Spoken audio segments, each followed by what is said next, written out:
Vamos então fechando os nossos olhos. E sempre Jesus à nossa frente, nosso mestre maior, que vem nos ensinar tantas coisas para que pudéssemos caminhar da melhor forma possível. Amar o próximo. E amar o próximo é amar a Deus. E Deus, às vezes, fica um pouquinho esquecido por nós.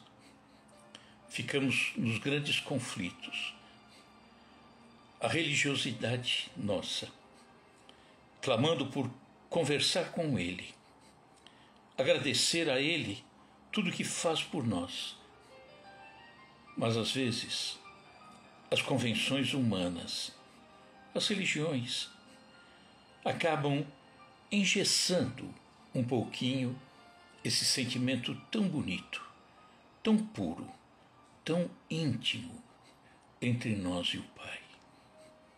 Que aprendamos então a olhar, antes de tudo, o Pai através do nosso próprio coração. Que assim seja, graças a Deus. Bom, boa noite a todos. Sandra está aí, Sandra, boa noite, Gelsi, tem mais gente aí. Nós vamos falar hoje sobre Jesus na região da Samaria. Samaria, lá em Israel, tem a parte norte, Galileia, mais ao centro, Judeia, e Samaria fica entre as duas, tá? E a gente vai explicar aí algumas questões bem particulares. Então, o que nós vamos falar é para despertarmos, acima de tudo, a nossa religiosidade. Porque às vezes ela é abafada um pouco pelas religiões, né? Pelas convenções. Ficamos seguindo muito à risca aquilo que as religiões nos orientam. Sei que todas elas surgiram de uma boa intenção, sem sombra de dúvida, mas não tem nada melhor que esse sentimento inato que está aqui dentro de cada um de nós, que é essa necessidade de ligação com o Pai, uma ligação íntima, né? Nossa com Ele. Então nós vamos narrar aqui o episódio de Jesus na Samaria e vamos avaliando essas questões de religiosidade e religião. Combinado? Então vamos lá. Ele diz assim, a história. Descendo Jesus de Jerusalém para Cafarnaum, seguido de alguns discípulos, nas suas habituais jornadas a pé, alcançou a Samaria, quando o crepúsculo já se fazia mais sombrio. Então vamos lembrar Samaria, os samaritanos, né? Por volta do ano 600 a.C., os babilônicos invadiram Jerusalém, destruíram o templo e levaram parte dos judeus como escravos, no exílio. Na volta, depois de muitos e muitos e muitos anos, na volta do cativeiro, se fixaram na Samaria. Só que ali já havia então uma mistura, né? Judaísmo e paganismo. A coisa ficou meio bagunçada. Então, por conta disso, os judeus puros que permaneceram ali em Israel não se entendiam bem com os samaritanos. Havia entre eles uma rivalidade política, racial, religiosa, e os judeus, a ponto de não passarem pela Samaria. Se fosse da Judéia, por exemplo, Jerusalém, para a Galileia, exemplo, Nazaré, Cafarnaum, eles desviavam pelo Rio Jordão. Iam margeando o Rio Jordão para chegar lá em cima. A volta era muito maior, mas não queriam passar pela Samaria, né? Então, Jesus fazia diferente. Jesus passava pela Samaria, sem problema nenhum, né? Apesar de ser um caminho, portanto, mais longo. Continuando a história. Filipe, André e Tiago, estando com muita fome, eles estavam acompanhando Jesus nessa caminhada, deixaram o mestre a repousar junto de uma pequena herdade e demandaram o lugarejo mais próximo em busca de alimentos. O Messias, olhando em torno de si, reconheceu que se encontrava ao lado da fonte de Jacó. Jacó, pai de José, aquele que foi entregue pelos seus irmãos e ficou no Egito como braço direito do faraó. Então ele estava ao lado do poço de Jacó. Envolvida nos reverberos do sol que ia ceder lugar às sombras da noite que se aproximavam, uma mulher acercou-se do antigo poço e observou que o mestre ia ao seu encontro, com a bela e costumeira placidez do seu semblante, e lhe pedia de beber. Dá-me água. E aí a resposta dela: como? Sendo tu judeu, me pedes um favor a mim, que sou samaritana? Então, vamos analisar esse trecho. Mulher, naquela época, era considerada um ser inferior, né? Solteira era propriedade do pai, casada era propriedade do marido. Muitas nem comiam ao lado do seu marido, né?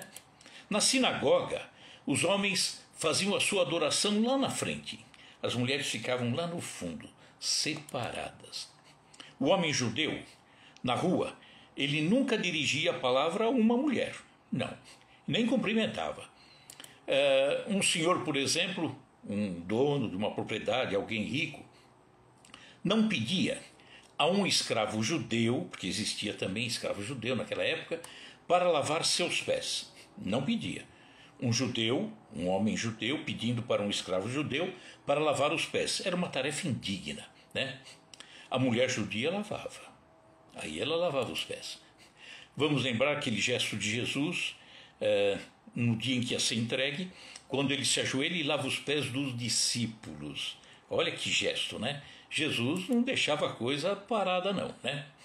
Madalena, que foi rejeitada pelos discípulos, foi de uma forma tão carinhosa acolhida por Jesus. Então Jesus fez tudo diferente, tudo. O gênero não importava, o que importa é o espírito, né? Então o amor de Jesus fez com que as mulheres despertassem um pouco, né? E se vissem também merecedoras do amor de Deus. E quanto àquela mulher samaritana, lá no poço de Jacó, Jesus chega lá e dirige a palavra a uma mulher, e samaritana ainda, em público. O judeu, qualquer judeu, preferia morrer a tomar uma água dada por uma samaritana, por um samaritano. E a mulher percebeu então nele, em Jesus, é judeu, mas um judeu diferente.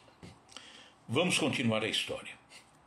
Jesus descansou na interlocutora o olhar tranquilo e redarguiu: mulher, os judeus e samaritanos terão, porventura, necessidades diversas entre si? Estou pedindo água. Bem se vê que não conheces os dons de Deus, porquanto se houvesses guardado os mandamentos divinos, ou seja, se tivesse ligado às coisas da alma, compreenderias que te posso dar da água viva. A mulher estava, portanto, desatenta às coisas espirituais, como praticamente todos. Naquela época o pessoal era muito duro, muito ligado à lei antiga, sem muito sentimento, sem muita ligação com as coisas espirituais. E aí ela pergunta: que vem a ser essa água viva? Onde você a tem? Se a água aqui existente é apenas a deste poço, acaso serias maior do que o nosso pai Jacó, que deu a nós esse poço desde o princípio? Ela estava atenta única e exclusivamente àquela água que jorrava ali. Então, de fato, ela não conhecia os dons de Deus. Não estava preocupada com as coisas, nem sabia, as coisas internas. Via e pensava apenas naquela água que vinha daquele poço. Material, tudo material. E Jesus diz: mulher, a água viva é aquela que sacia toda a sede e ela vem do amor infinito de Deus e santifica as criaturas. Então a água era outra.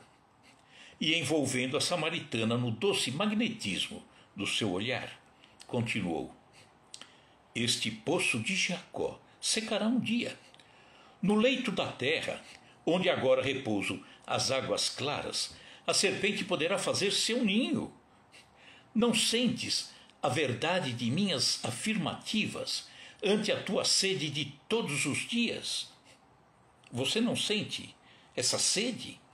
Então Jesus se reportava a sede de amor, a sede de paz, a sede de alegria, a sede de equilíbrio, que certamente ela tinha, ela sentia essa sede. Jesus continuou: não obstante levares cheio o cântaro, aquele vaso que ela carregava, voltarás logo mais ao poço com uma nova sede. Material, né? O corpo exigindo a água. É matéria, isso aí é temporário, é efêmero, né? Jesus falava: entretanto, os que beberem da água viva estarão eternamente saciados. Beber da fonte do Evangelho estará saciado para sempre. É isso que ele queria dizer àquela mulher. Era o conhecimento, a transformação, a busca daquele tesouro verdadeiro aqui dentro. E ele tinha essa água viva para que pudesse saciar a nossa sede, sede interna, sede da alma. Ele continuou: para esses não mais haverá a necessidade material que se renova a cada instante da vida. Perene conforto lhes refrescará os corações, através dos caminhos mais acidentados, sob o sol ardente dos desertos do mundo. A mulher escutava, presa de funda impressão, aquelas palavras que lhe chegavam ao santuário do Espírito. Ela sentia aqui dentro essas palavras, com a solenidade de uma nova revelação. E aí ela diz: Senhor, dá-me dessa água, dá-me dessa água. Então, analisando, sob o ponto de vista material, ela estava no deserto, ali ainda era região desértica, deserto da Judéia indo para a Galileia. Deserto, o mais importante é a água, não tem outra, né? E água corrente. Água parada é símbolo de morte, água corrente é símbolo de vida. Como muitos ainda hoje, a mulher estava próxima do Evangelho, que era Jesus, e confundia a água viva com a água do poço. Ela não sabia, ela não tinha informação. Hoje temos, né? É só uma questão de querer procurar. Ela estava acostumada, portanto, mais às coisas materiais, né? Jesus leva para o lado espiritual. Fala da sede material e também da sede da vida do espírito. Ele se utiliza de uma linguagem simbólica profunda, né? A sede material é o poder, a gula, os prazeres. Nós temos sede disso. Nunca estamos satisfeitos. Teremos uma nova sede. Estamos sempre atrás das coisas da matéria, sempre com uma sede nova. Agora, a sede da vida verdadeira, o amor de Deus, a paz, a união, a fraternidade, respeito e vai por aí afora. A mulher, mesmo sem entender bem, eu nunca havia ouvido falar isso, ela pede para Jesus que lhe dê a água da vida. Mas essa água da vida, o Evangelho, era preciso sim que fosse aceita de coração. Ela precisaria estar decidida, porque a decisão de trazer para dentro de si essa água, esse ensinamento, esse conforto espiritual, é coisa de cada um. Jesus não tem como colocar dentro do meu coração se eu não quiser, né? Continua a história. E ele diz: mas ouve, mulher, ouve. E o mestre passou a esclarecê-la sobre fatos e circunstâncias íntimas da sua vida particular, explicando-lhe o que se fazia necessário para que a sagrada emoção do amor divino lhe iluminasse a alma, afastando-a de todas as necessidades penosas da existência material. Nós vamos explicar o que é que ocorreu.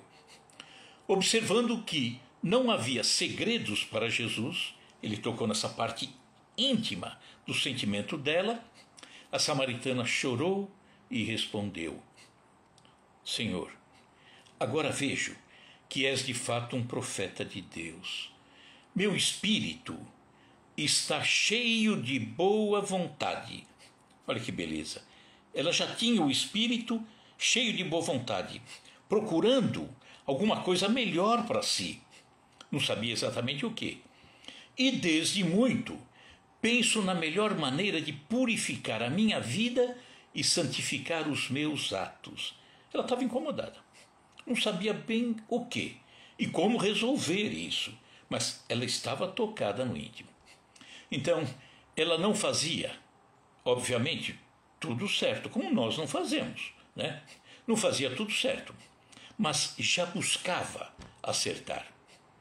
E aí nós vamos ver um diálogo de Bezerra de Menezes com uma pessoa que está no centro em que ele estava ali trabalhando, sobre os defeitos que ainda carregamos. Então, nesse diálogo é muito interessante. Ele diz assim, né? Estavam ali numa atividade mediúnica e uma entidade se manifesta, Bezerra estava à frente e essa outra pessoa estava ali ao lado, acompanhando os trabalhos. E aí ele, a pessoa, incomodado, né? Puxa, não está nada certo, as coisas ainda estão erradas em mim, né? E aí ele diz assim: Bezerra, não concordo com tanta máscara no ambiente espírita. Aqui não está tudo bem, as pessoas não são santas, não. Estou cansado de tartufismo. Tartufismo é aproveitar-se da boa fé. Era a visão que ele tinha, tá? Falo contra mim mesmo. Ele se via naquela condição de uma pessoa tão imperfeita. Posso, ele continuou, posso acaso dizer que sou espírita cristão, né? No meio de tantos defeitos?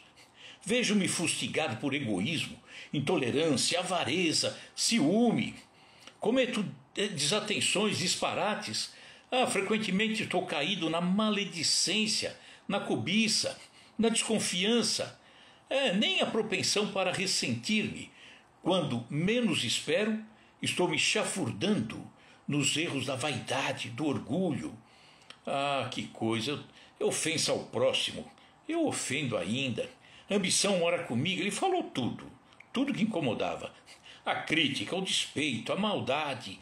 Como que eu posso me dizer espírita, cristão? E aí Bezerra diz: eu também, meu amigo. Ainda estou em meio de todas essas mazelas e sou espírita cristão.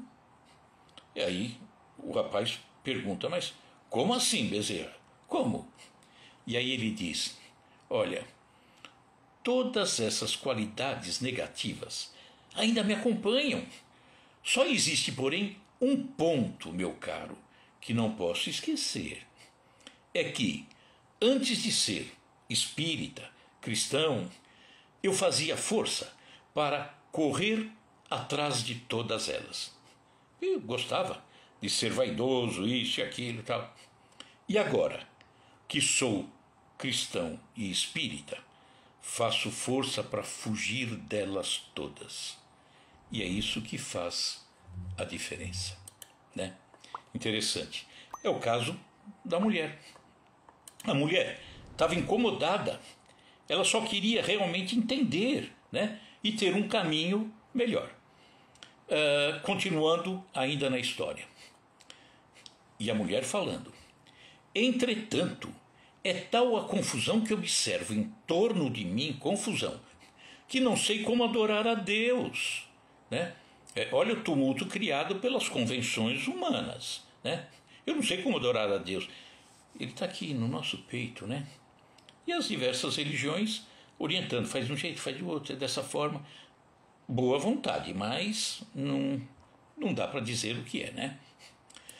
Os meus familiares e vizinhos, continuou a mulher, afirmam que é indispensável celebrar o culto ao Todo-Poderoso no monte que está aqui do lado, é o Monte Gerizim, ali na Samaria.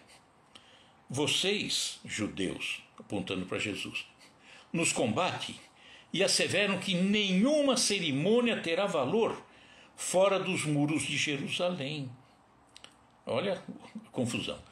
Então, não se considerava a verdadeira intenção, a do sentimento, mas estavam considerando apenas o local da adoração.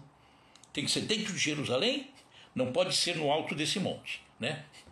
E ela continuou, a mulher: as discórdias nessa região têm chegado ao cúmulo. Ainda há pouco tempo, falava ela, um judeu feriu um dos nossos por causa de suas opiniões acerca da comida impura. O judeu tem aquela comida pura e impura. Então, a religião, lá no caso o judaísmo, levando à violência, à discórdia. E nós vemos que a história, ao longo do tempo, tem N motivos, N episódios de discórdia, de violência, de morte, de guerra entre segmentos religiosos e às vezes até cristãos, né, que se matam porque um entendimento de um vai mais à direita, outro mais à esquerda, outro mais acima, outro mais abaixo. E aí a mulher diz: já que tenho a felicidade de ouvir as tuas palavras, falando para Jesus, ensina-me o melhor caminho. Então ela mostrava real disposição de mudança.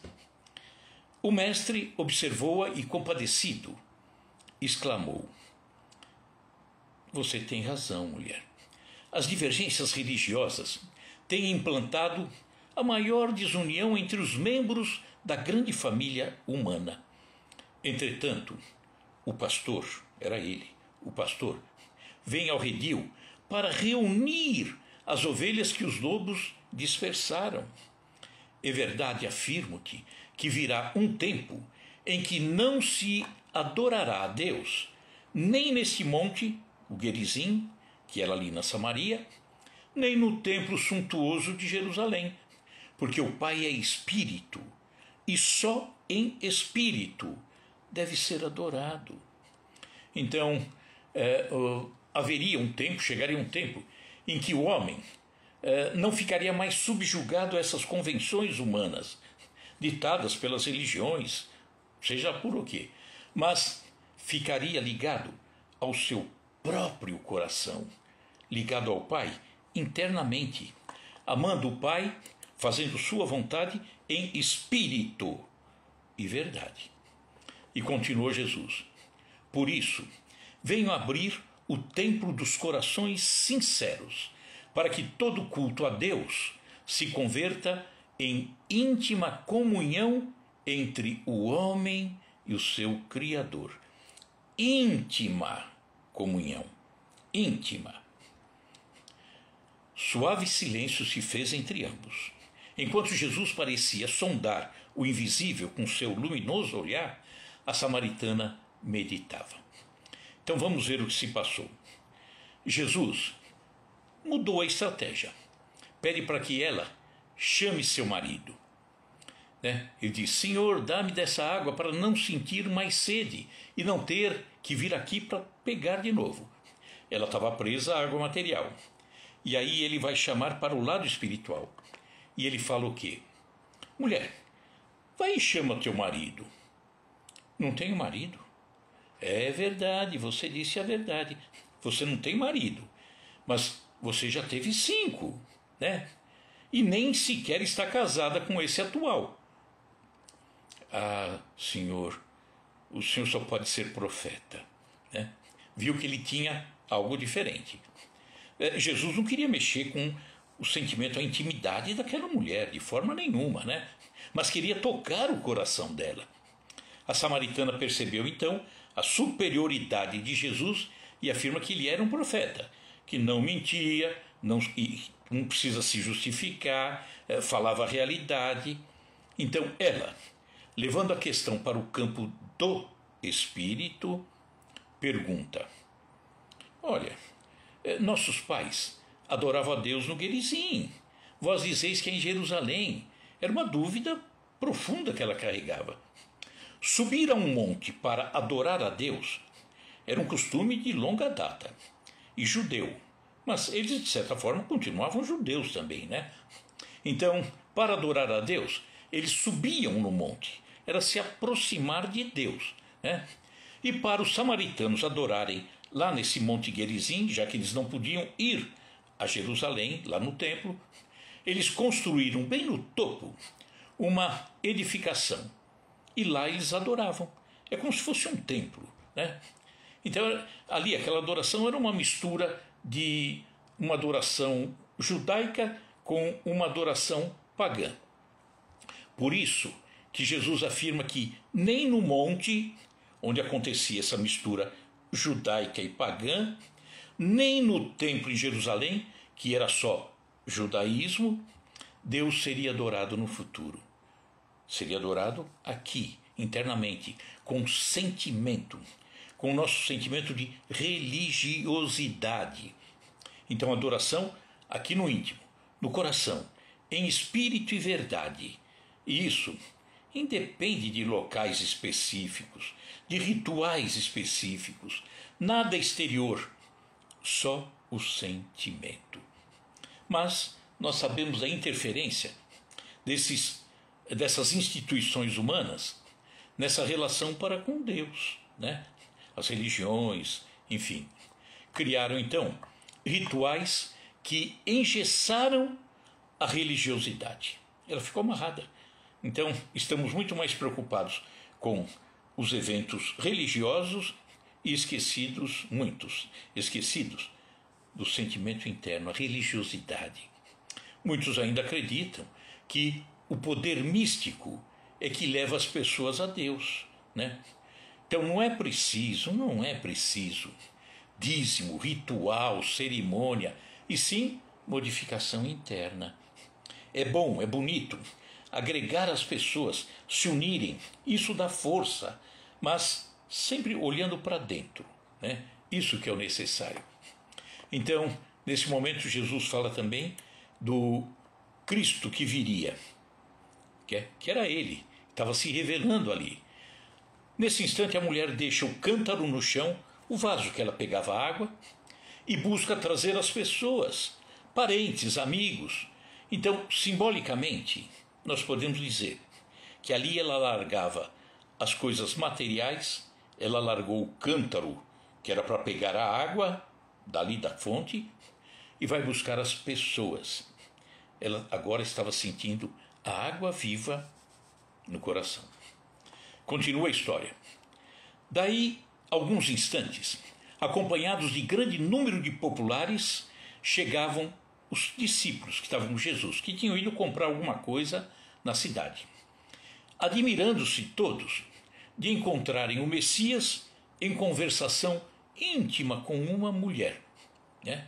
Já fizeram algum julgamento por pensamento, mas era estranho realmente o judeu conversar com uma mulher em local público, tomar iniciativa, né? Nenhum deles, todavia, aventurou qualquer observação. Observando que o Messias se preparava para retirar em busca de aldeia mais próxima, a samaritana, eminentemente impressionada, ela estava tocada, né, com as suas revelações, solicitou a presença de todos os familiares, vizinhos, amigos, a fim de que conhecessem e ouvissem a sua palavra. Tiago e André haviam trazido pão e algumas frutas e insistiam com Jesus para que se alimentasse.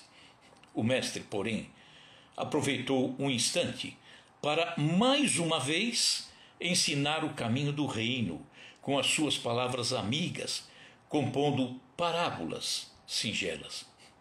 Muita gente se aglomerava naquele local, né? Os amigos, vizinhos, parentes, conhecidos, se aglomerava para ouvi-lo.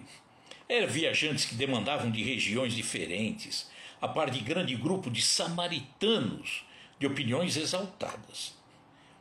A enorme assembleia com Jesus se pôs a caminho, mas o Messias continuou espalhando as suas promessas de esperança e de consolação. E nesse episódio que as pessoas vieram de dentro, a cidade se chamava Sicar, na Samaria. Vieram ali, ouviram Jesus. Os homens que vieram ali, alguns, óbvio, alguns, que ouviram o mestre, pediram para que ele ficasse. E ali ele ficou por 2 dias. E disseram, esses homens, alguns desses homens, que acreditaram em Jesus por si mesmos e não exatamente em razão da mulher. Então não se deixaram impressionar pela alegria da mulher, mas eles avaliaram aquilo que Jesus falou. Seguindo a história, nesse ínterim, Filipe consultou os companheiros e, aproximando-se de Jesus, pediu: Mestre, por favor, aceitai um pouco de pão. É indispensável cuidados com sustento, né? Descansa, come. Não te preocupes, Filipe, disse Jesus. Não tenho fome. Aliás, recebo um alimento que talvez os meus próprios discípulos ainda não conhecem, né? Mas qual? Perguntou Filipe. Antes de tudo, meu alimento é fazer a vontade daquele Pai misericordioso e justo que a este mundo me enviou, a fim de ensinar seu amor e sua verdade. Meu sustento é realizar a sua obra.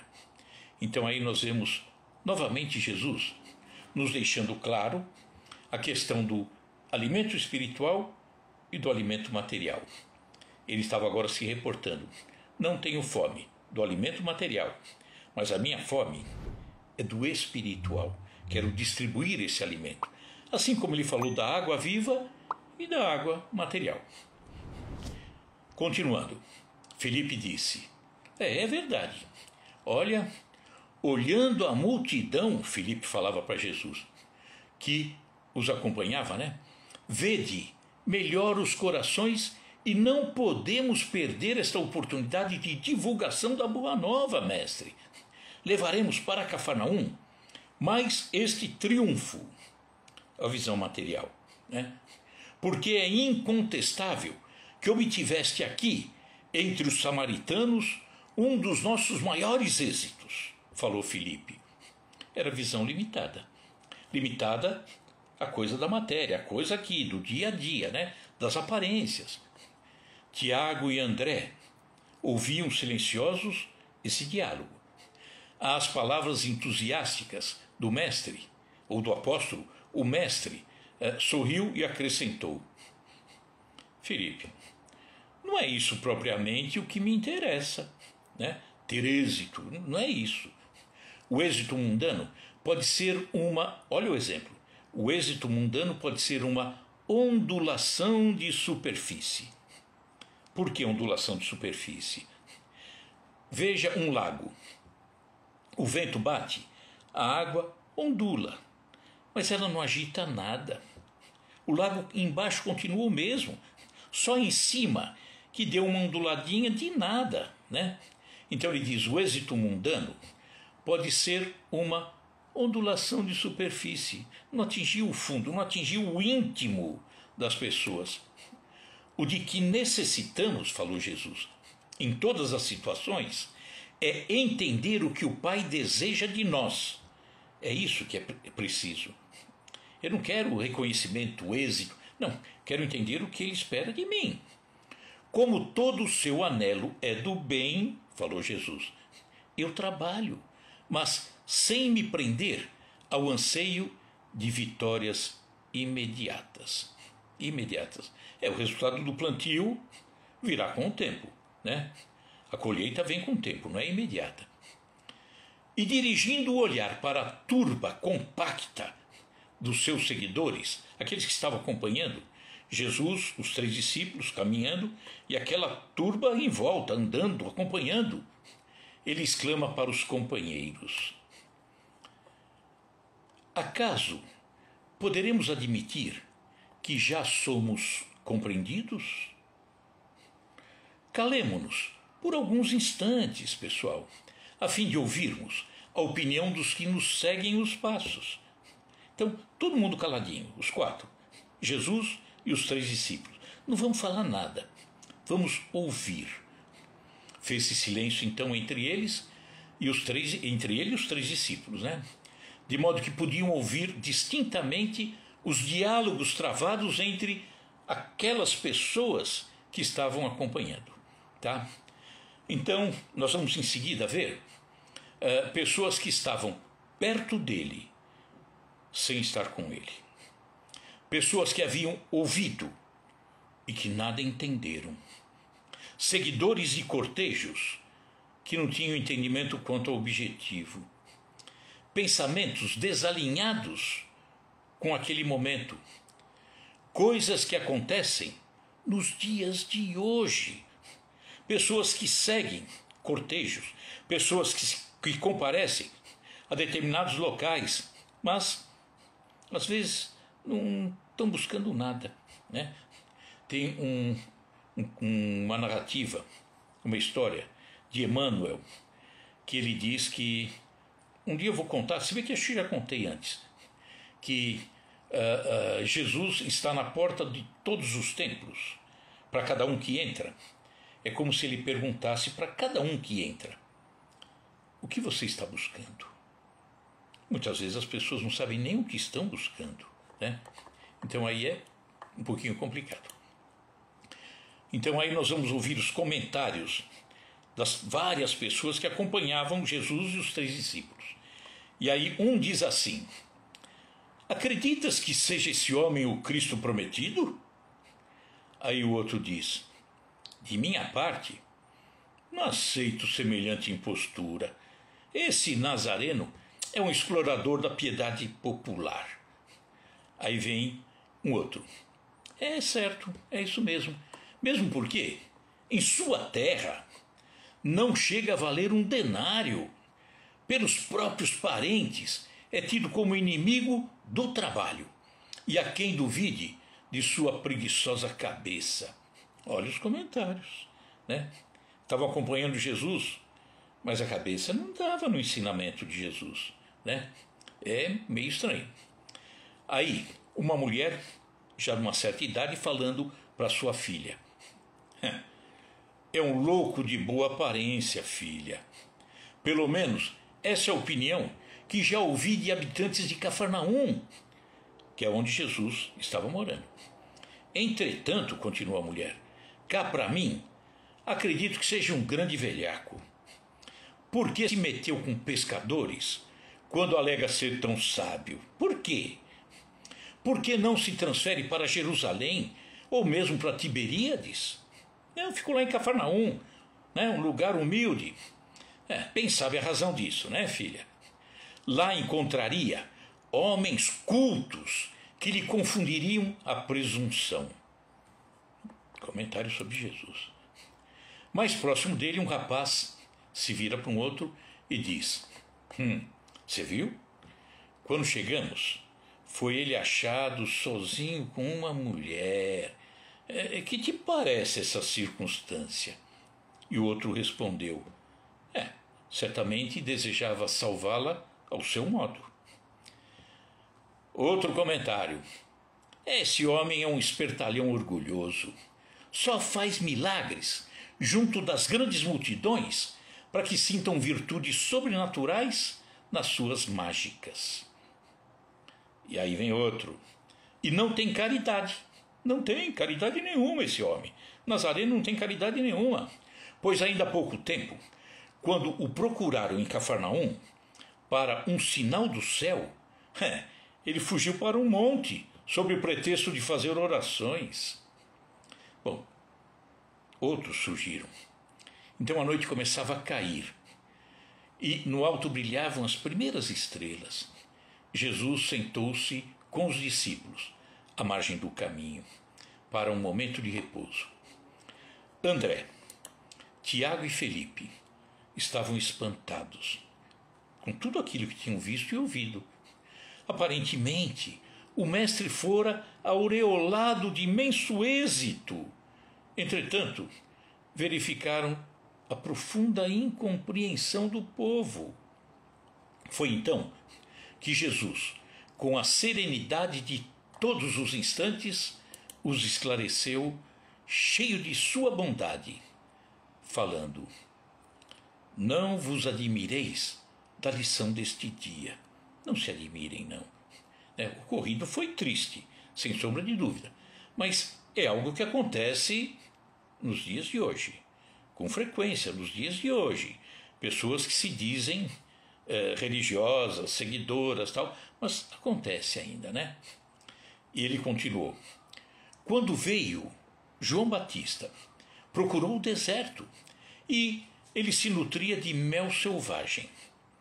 Os homens alegaram que em sua companhia estava o espírito de Satanás. A mim, falou Jesus, pelo motivo de participar das alegrias do Evangelho, chamam-me de glutão e beberrão. Esta é a imagem do campo onde temos de operar. É aqui, é dessa forma. Não dá para mudar por enquanto. Temos que ir trabalhando. Por toda parte encontraremos samaritanos discutidores, atentos aos êxitos e referências do mundo, não da alma. Observai a estrada, falava para os 3 discípulos. Observai a estrada, para não cairdes. Eles estavam procurando o êxito, né? Não é por aí, calma. Porque o discípulo do Evangelho não se pode preocupar senão com a vontade do Pai, com seu trabalho sob as vistas do Pai e com a aprovação da sua consciência. É dessa forma. Tem que se preocupar com a vontade do Pai, seu trabalho sob as vistas do Pai e a aprovação da sua própria consciência. Fazer sem sentir não vale. Fazer errando, deturpando, é errado. Pegar coisas sagradas, íntimas, para proveito próprio, para engrandecimento, não vale. Né? Então, depois dessa história, a gente podia perguntar: como andam as questões religiosas em nosso tempo? Como é que estão as questões religiosas? Está tudo bem? Estamos de acordo na nossa caminhada com a vontade de Deus? Na nossa caminhada? Ou estamos distantes da vontade dele? Porque às vezes vamos seguir. Eu leio, eu estudo, tal, mas o sentimento, a religiosidade. Eu sou espírita, só no rótulo, não vale. Sou católico, só no rótulo, não vale. Evangélico, não vale.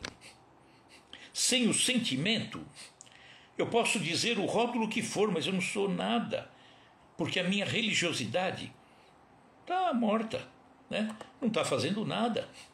Será que estamos bebendo da água viva, que é a questão espiritual, ligados no evangelho dele realmente? Ou estamos decorando? Ou estamos então bebendo apenas da água do poço de Jacó, material, só para saciar a sede do corpo, né? Para não perecer? Seguimos realmente o caminho chamado Jesus? Muitos dizem que sim, mas às vezes não. Ou pensando estar ao lado dele, estou ao lado de Jesus, sigo sim, dele nos afastamos pelas críticas, pelas condenações, pelo comodismo, pelos apegos. Quanta coisa a gente diz que está indo para um lado e às vezes estamos desviando para outro, né? Aprendemos a raciocinar sobre as coisas da alma ou apenas seguimos o caminho traçado pelos outros? Quando sigo apenas caminhos traçados pelos outros, as coisas da alma, a minha religiosidade adormecida, tá? Espero que tenha sido claro, né? Tá bom? Vamos encerrar com a prece, pessoal? Nessa prece, eu quero pedir por um genro, também pedi por muitos, mas por um genro que era filho meu, continua sendo, que desencarnou há exatos 8 anos. O Fernando, que continua sempre conosco. No meu coração está sempre, no coração nosso, sempre, em todos os instantes. Então, que ele esteja, nesse momento, abraçado por Jesus, acolhido pela espiritualidade, ao lado daqueles que ele ama realmente, de uma força tão grande, e que o precederam, que estão lá. Enfim, que esse filho esteja bem. Pedimos também por todos nós. Agradecemos pela oportunidade de estarmos buscando entendimentos novos. Entendimentos que farão com que possamos despertar cada vez mais a nossa religiosidade. Que assim seja, graças a Deus. Gratidão, vamos ver quem está aí. Creuza Leão, tudo bem? Sandra, gratidão a você. Drix Valeriano, jornalista, isso, né? É Drix, deve ser, né? Seu Laércio, grande abraço. Deixa eu ver quem mais aqui. Magali Domingues, tudo bem, Magali? A Vera, tudo bom, Vera? Maria Aparecida Barbosa. Maria... Quem é? Maristela, acho que é, né? Que mais? Maria Aparecida, e tem gente aí. Alceia, Paulo, Andréia Haddad. Ah, que bom, Andréia, que bom, obrigado. João Carlos, todo mundo. Então, gratidão pela paciência.